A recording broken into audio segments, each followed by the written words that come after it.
नमस्कार। र आज हामी यो one day AI content creation क्लासमा हामी के कुराहरू पढ्छौँ भन्ने कुराहरू आजको क्लास यो सानो डेमो र साथसाथै कन्टेन्टको बारेमा मैले डिस्क्राइब गर्न गइरहेको छु। र यसमा हजुरहरूले एआईको थ्रुबाट यो अडियो स्टोरीहरू बनाउन सक्नुहुन्छ। यो क्लास लिइसकेपछि अब अडियो न्युजहरू पनि बनाउन सक्नुहुन्छ।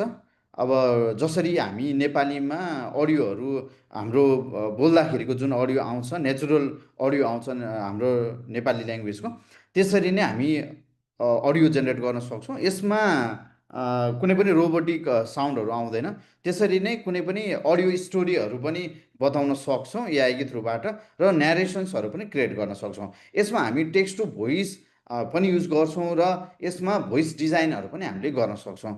अब यसको क्लासमा हामी सम्पूर्ण चिजहरू सबै एक्सप्लेन गर्छु मैले भने। अहिलेको लागि तपाईँहरूलाई यसको स्याम्पल देखाउँछु कि हामी कस्तोसम्म गर्न सक्छौँ त भन्ने कुराहरू म हजुरहरूलाई देखाउन चाहन्छु। अब जीवन यसमा कुनै सधैँ जुन यहाँनिर देखिएको सुन्दाखेरि नेचुरल नेपालीमै सुनिने टाइपको कुनै पनि हजुरले स्टोरीहरू बनाउन खोज्नुभयो, जस्तै मोटिभेसनल स्टोरी हुनसक्छ या कुनै नोभेलकै रिडिङ, जस्तो हामी पहिला अच्युत घिमिरेको नोभेल अनुसारले हामीले जुन पढेको सुन्थ्यौँ या साइग्रेसकै अडियोहरू सुन्थ्यौँ, त्यो टाइपको अडियोहरू अहिले हामी आफै बनाउन सक्छौँ एआईको थ्रुबाट। र एउटा यो सुनौँ, यो सुन्ने बित्तिकै हजुरहरूले बुझिहाल्नुहुन्छ कि कस्तो टाइपको अडियो चाहिँ फर्म हुन्छ भनेर, है त। जीवन कुनै सधैँ सरल यात्रा होइन। हामी सबैले दुःख, सङ्घर्ष, असफलता अनि निराशाका क्षणहरू भोगेका छौँ। तर यिनै कठिनाइहरूले हामीलाई अझ बलियो बनाउँछन्। अब यो जीवन टाइपको कुनै अडियो पनि हामी क्रिएट गर्न सक्छौँ। यो टाइपको भिडियोहरू पनि हाम्रो क्लासमा सिक्छौँ। साथसाथै हामीहरू इमेज क्रिएट गर्छौँ यो क्लासमा। जस्तो विभिन्न आर्ट स्टाइलहरूमा इमेज क्रिएट गर्छौँ। साथसाथै क्यारेक्टर कन्सिस्टेन्सी, किनभने एआईमा एउटा समस्या के छ भने क्यारेक्टर कन्सिस्टेन्ट राख्न पनि गाह्रो छ। अब त्यो क्यारेक्टरलाई कसरी कन्सिस्टेन्ट बनाएर इमेज क्रिएट गर्छौँ। साथसाथै आफ्नै अवतार पनि, आफैलाई पनि एआईको थ्रुबाट इमेज क्रिएट गरेर आफ्नै फेस र आफ्नै बडी स्ट्रक्चरलाई एआईमा फिट गरेर आफ्नै इमेजलाई विभिन्न लोकेसनमा र विभिन्न आउटफिटहरूमा कसरी देखाउने भन्ने कुराहरू पनि इमेज क्रिएसनको पार्टमा हामी सिक्छौँ। अब यो पनि एकचोटि हेरौँ।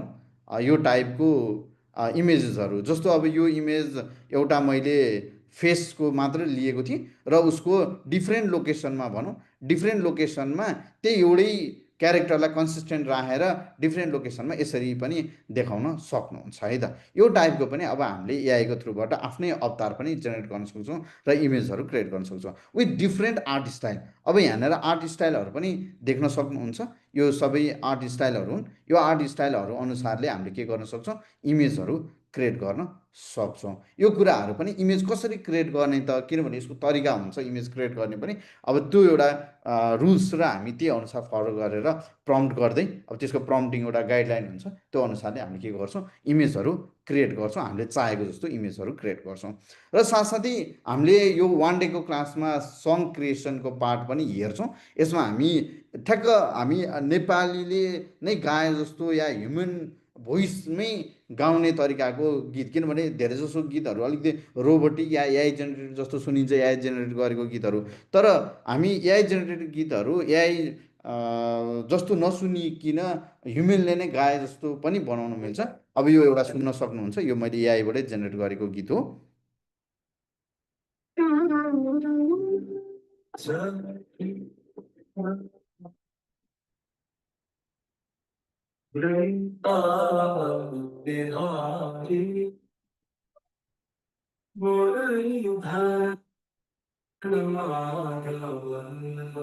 भक्त जन का सहारा।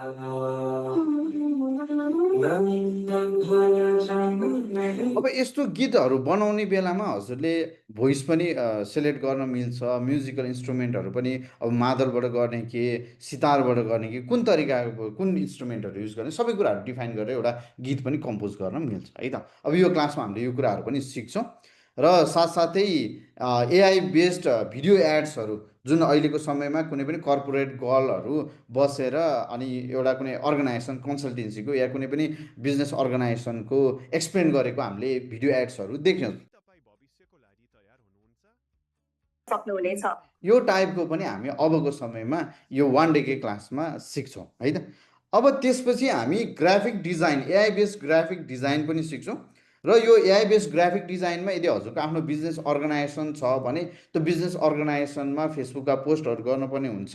अब त्यसको लागि कुनै पनि प्रोफेसनल ग्राफिक्स डिजाइनर पनि हायर नगरिकन हेर्दा एकदम भिजुअली अपिलिङ खालके बेसिक नलेज या प्रम्प्टिङको नलेजको भरमा पनि हामी के गर्न सक्छौँ, राम्रो राम्रो ग्राफिक्सहरू, लोगोहरू, फ्लायरहरू, सबै कुराहरू हामी अहिले बनाउन सक्ने अवस्थामा छौँ है त। जस्तो अब यो एउटा लोगोको इमेज हो, यो पनि प्रम्प्टबाटै मैले जेनेरेट गरेको। साथसाथै अब यो रेस्टुरेन्टको एडको लागि यो 20% अफ होली अफर भनेर राखेको छ, यो पनि सबै एआई जेनेरेटेड नै हो। एआई यसरी चाहिँ जेनेरेट गर्न सक्नुहुन्छ। यो जेनेरेट गर्नलाई विदिन 5 मिनट्सभित्रमा हामीले यो बनाउन सक्छौँ। अब यसको लागि हजुरहरूलाई कुनै फोटोसपहरू जान्नुपर्ने अवस्था पर्दैन। अहिलेको समयमा विदिन 5 मिनट्सभित्र पनि यो यस्तो खालके एडहरू चाहिँ हजुर आफैले बनाउन सक्नुहुन्छ। यो कुरा पनि हामी के गर्छौँ, त्यो वान डेको क्लासमा यो चिजहरू पनि सिक्छौँ। जस्तो यो कुनै पनि मुभीको पोस्टर टाइपकोहरू बनाउने कुराहरू पनि हामी त्यो वान डेकै क्लासमा सिक्छौँ है त। र अब यो ग्राफिक्स डिजाइनको पार्ट भयो। र अब त्यसपछि हामी इमेज रिस्टोर गर्ने र इमेजहरूसँग केही कन्टेन्टहरू थोरै प्ले पनि गर्छौँ। अब इमेजको रिस्टोर गर्ने, अनि यदि तपाईँको आफ्नो कुनै पनि प्रडक्टहरू सेल गरिराख्नु भएको छ भने कुनै पनि मोडेललाई हायर नगरिकन त्यो प्रडक्टलाई ह्यान्डल गरेर देखाउने टाइपको, जस्तै कोकको एडहरू बनाउँदाखेरि हातमा कोक लिएको देख्छौँ नि मोडेलहरूले, त्यो पनि अब मोडेलहरू चाहिँदैन, क्यामराम्यान पनि चाहिएन, त्यसको लागि कुनै पनि यो इमेज एडिटरको आवश्यकता परेन, हजुर आफैले गर्न सक्नुहुन्छ। जस्तै एउटा दुईवटा इमेजहरू मैले क्रिएट गरेको छु यहाँनिर। अब यसमा यो मसँग भएको एउटा यो फ्रकको फोटो थियो, र यो फ्रकको फोटो तपाईँसँग आफ्नो दोकानकोमा भएको कुनै पनि इमेज आफ्नै नर्मल मोबाइलबाट खिचेर त्यसपछि यसरी मोडेललाई लगाएर पनि आफ्नो प्रडक्टहरूलाई प्रमोट गर्न सक्नुहुन्छ। साथसाथै पुरानो इमेजहरूलाई पनि रिस्टोर गर्न सक्नुहुन्छ। जस्तै अब यसमा हामी यो क्लासमा यो पुरानो फोटोहरू जुन फोटोसपबाट 2-4 घन्टा लाग्ने हुन्छ यो खालके फोटोहरू रिस्टोर गर्नको लागि, अब अहिलेको समयमा यो एआईले विदिन 2 मिनट्सभित्रमा फोटो रिस्टोर गरिदिन्छ। र यो फोटो पनि हजुरहरूले के गर्न सक्नुहुन्छ, मजाले रिस्टोर गर्न सक्ने कुराहरू चाहिँ यो हाम्रो वान डेको क्लासमा हामी सिक्छौँ। अब जस्तै तपाईँलाई कुनै पनि युट्युब च्यानल होस् या कुनै पनि न्युज च्यानलको लागि नेरेसनहरूको या न्युज एङ्करहरूको अडियोहरू बनाउनु पर्यो भने पनि अब नेचुरल ह्युमनले बोलेको जस्तो तरिकाले पनि हामीले बनाउन सक्ने हुन्छौँ। अब इमेज क्रिएट गर्न सक्छौँ, गीत बनाउन सक्छौँ, एआईको भिडियो एड्स बनाउन सक्छौँ, ग्राफिक्स डिजाइन गर्न सक्छौँ, र इमेजका पार्टहरू पनि धेरै इमेजको पार्टहरू हामीले एडिट गर्न सक्ने हामीले गर्छौँ। यो हाम्रो एक दिनकै क्लासमा यति कुराहरू सिक्छौँ। किनभने यो म्यानुअली गर्दा धेरै समय लाग्ने हो, तर एआईको समय हो यो। एआईले गर्दाखेरि तपाईँको हरेक पार्ट भनेको 5-10 मिनटको रहन्छ कि सेक्सन। तपाईँको इमेज रिस्टोर 5 मिनट्सको क्लास रहन्छ, भिडियो एड्स क्रिएसनको लागि तपाईँको 30 मिनट्सको क्लास रहन्छ, त्यसरी इमेज भनेको तपाईँको 30 मिनट्सको रहन्छ, ग्राफिक्स 30 मिनट्सको रहन्छ। अब त्यसरी नै 3 आवर्सभित्रमा यो सबै कुराहरूको प्रोपर गाइडलाइन चाहिँ या गाइडेन्स चाहिँ तपाईँहरूले पाउनुहुन्छ है त। र अब यसको फी के कस्तो छ, टाइम के कस्तो, कहिले हुने हो भन्ने कुरा पनि पक्कै पनि जानकारी हजुरहरूलाई चाहिन्छ। यो स्याटरडे हुन्छ, हरेक स्याटरडे हुन्छ हाम्रो 3 to 6 PM हुन्छ, 3 आवर्सको हुन्छ। जुम एपबाट क्लास रहन्छ, फी 1000 हुन्छ। र यो क्लासमा धेरै कन्टेन्टहरू भनिने भएको कारणले गर्दाखेरि हजुरहरूलाई रेकर्डेड भिडियो र पिडिएफ नोट्सको पनि आवश्यकता पर्छ, यो पनि मैले प्रोभाइड गर्ने गरेको छु। र अब यसरी नै हामीहरू अब कन्टेन्ट क्रिएसनको वर्ल्डमा एआईको पार्टतिर हामी जाँदैछौँ, बिस्तारै सिफ्ट हुँदैछौँ। अबको लगभग 2 वर्षको अन्तरालमा हजुरहरूको 80% कन्टेन्ट कुनै पनि सोसियल मिडिया होस् या युट्युब च्यानलहरू होस्, सबैमा 80% कन्टेन्टहरू एआई जेनेरेटेड नै हामीले देख्न पाउँछौँ। अब त्यसको लागि हामी अहिलेदेखिबाट पढ्यौँ या चाहिँ हामीले अहिलेदेखिबाट प्र्याक्टिस गऱ्यौँ भने हाम्रो एडहरू पनि प्रिमियम एडहरू हामी आफै बनाउन सक्छौँ।